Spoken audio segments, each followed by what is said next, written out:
Malik steno centre में आप सभी का स्वागत है।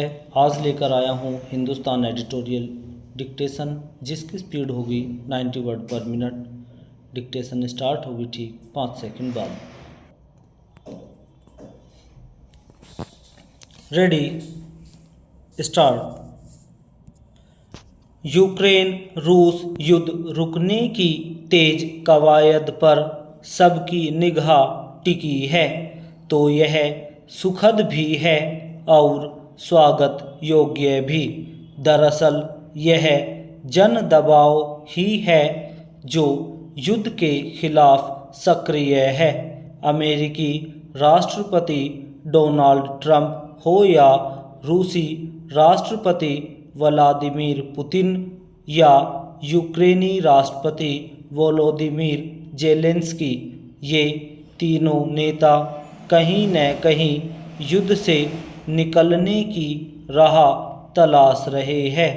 दुनिया में नई बात यह हुई है कि अमेरिका से सहयोग लिए बिना यूरोपीय देश मिलकर युद्ध रोकने की सम्मानजनक राह तलाश रहे हैं।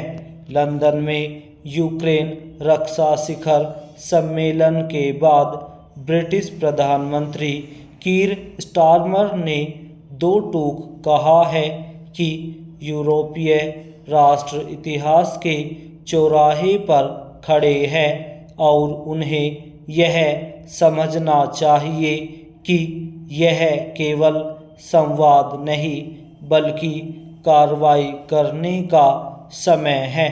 वाकई युद्ध रोकने की सम्मानजनक राह खोजना आज समय की मांग है।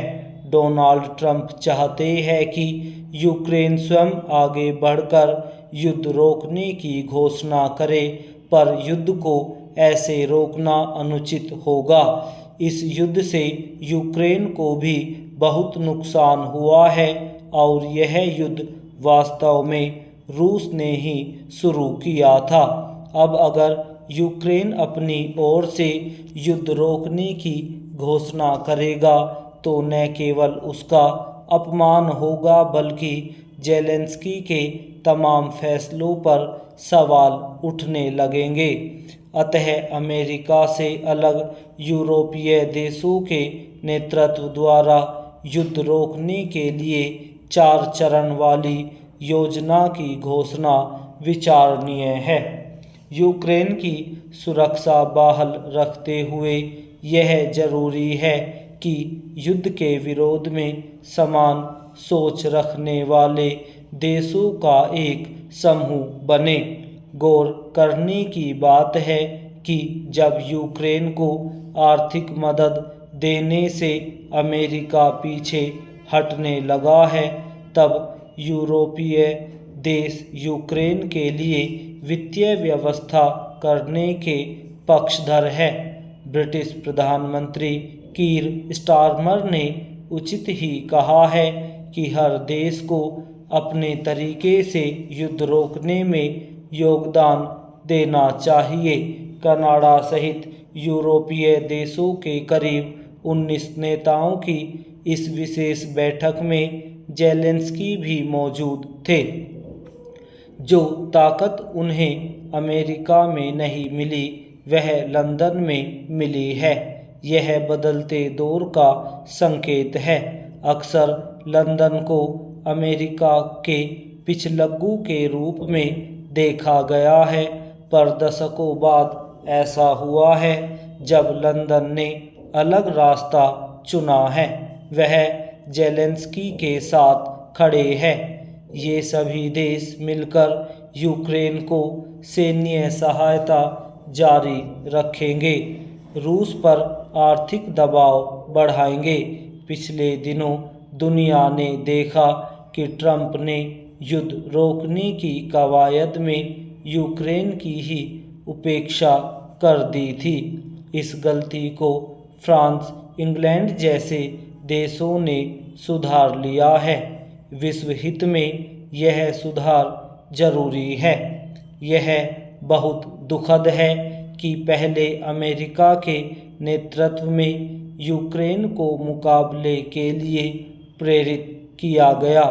यूक्रेन को नाटो में शामिल करने के लिए अमेरिका भी लालायित था, लेकिन यूक्रेन का नाटो में शामिल होने की कोशिश ने ही रूस को हमले के लिए उकसाया। दोनों देश 3 साल से लड़ रहे हैं। इसमें कोई शक नहीं है कि हार जीत का फैसला बहुत असहज और मुश्किल है। अतः ऐसा युद्ध विराम जरूरी है ताकि कोई देश अपमानित न हो और न कोई देश जीत के गर्व से भर जाए। अब समय आ गया है पुतिन को भी युद्ध रोकने के लिए मानवीय दृष्टि का परिचय देना चाहिए।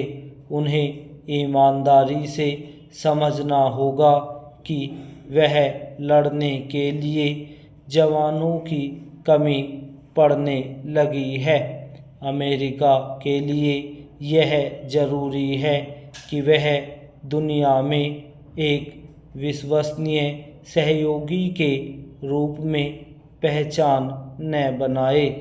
सबसे पुराने आधुनिक लोकतांत्रिक देश अमेरिका के प्रति यदि अविश्वास बढ़ा तो दुनिया बहुत घाटे में रहेगी।